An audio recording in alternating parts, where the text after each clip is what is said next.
Hello everyone, welcome back to the channel once again. It's going to be a little short video this time. I went ahead and downloaded the Exposure 6 program. I downloaded the trial some time back, maybe used it one time and just completely forgot about it. Of course, I let the trial expire, but I've been watching a lot of videos on YouTube about it, and I seem to like the program very, very much, and I was wanting something to use besides Lightroom.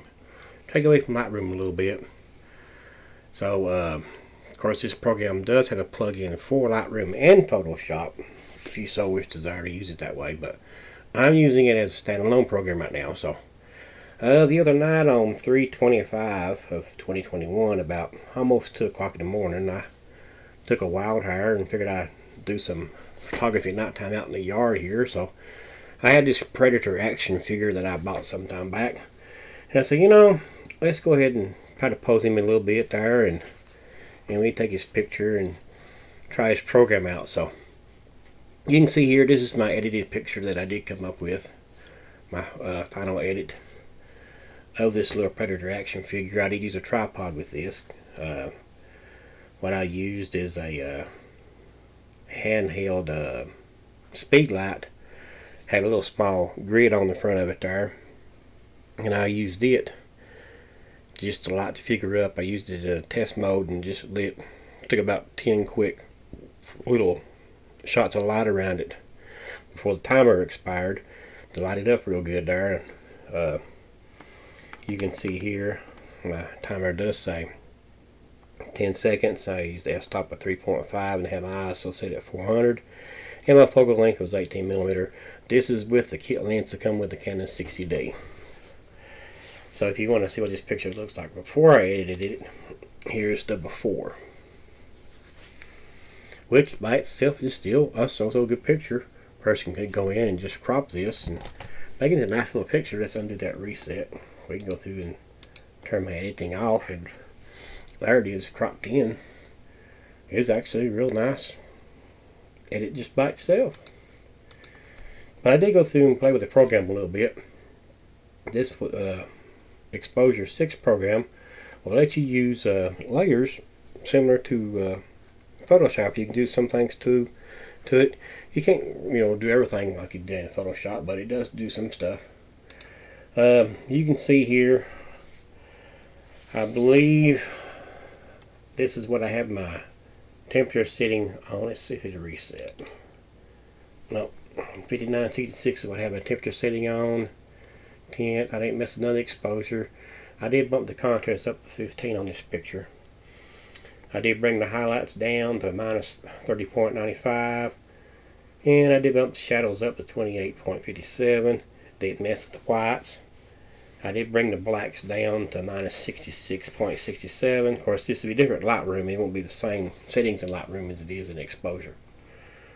DYN contrast, I bumped it up to 35.71, and I did bring the haze level back down to minus 7.14. I did bump my clarity up to 33, vibrance up to 36, and I did pull the saturation back down to minus 5. And I did do some spot healing on this picture. There was some little spots on here that showed up, just some little lights from the neighborhood and stuff. I did go through and edit those out. On my sharpening, did not mess with anything on sharpening. Noise reduction, I did have my profile enabled, but as you can see here, nothing has been changed on sharpening. If you wanted to, you can go through and do manual. It's got just my Canon profile on there. Let's see, color. I did add a warming filter through this. We can turn that off. You probably can't see too much on your end, but I can barely see a different color change on my end. It's not much. Real simple edits. You can get more results out of something simple as you can drastic. Didn't do anything to the tone curve. The LUT, I did put it as saturate and protect skin. Of course, he's got wild skin, but still, you probably, I don't know if you can tell if it's in it or not, but there's a slight difference in it. I did put a vignette on it. I did the small vignette. Let's see, that's the small lumps. Here's the white version. Of course, on his it looks green, but where I got the color change. But that's what it looks like. That's what the small black version looks like. It'd just be opposite of that. And you can see here my dimensions. Amounts 50, size is -20, roundness is 50, softness is 28, distortion is 100, lump size is 40, and I did move the vignette location off to the side. You can see here my little dot on the screen there. That's where I can select that, and it will let me move the vignette around. Uh-oh, I added one, so let's take it off. Don't want to add two.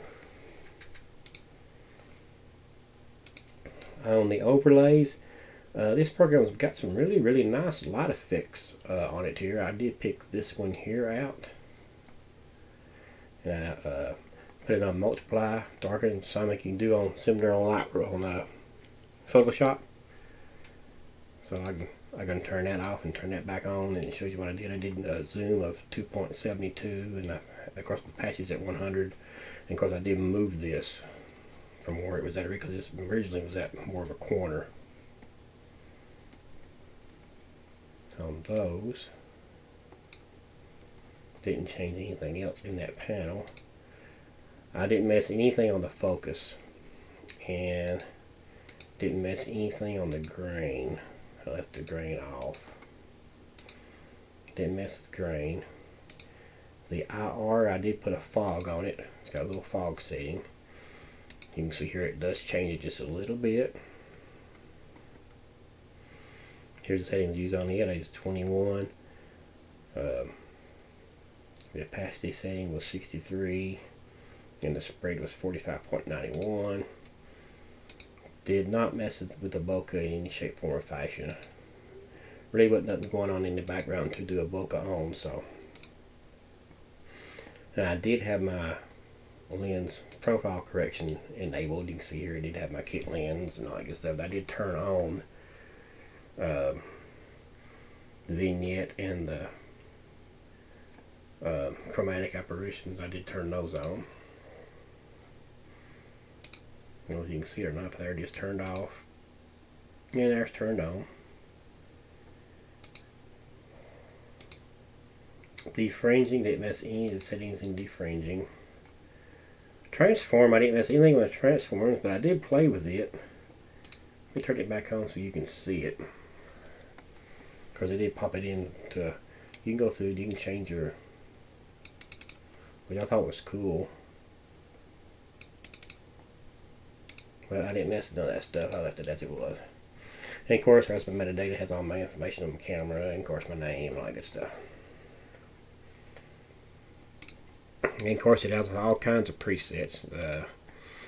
But if you get a chance, download this program and try it out. And I believe you guys will like it, especially if you're wanting something away from Lightroom, or maybe even something to add into Lightroom and Photoshop, and have extra options available and more things you can do to your pictures. And try it out.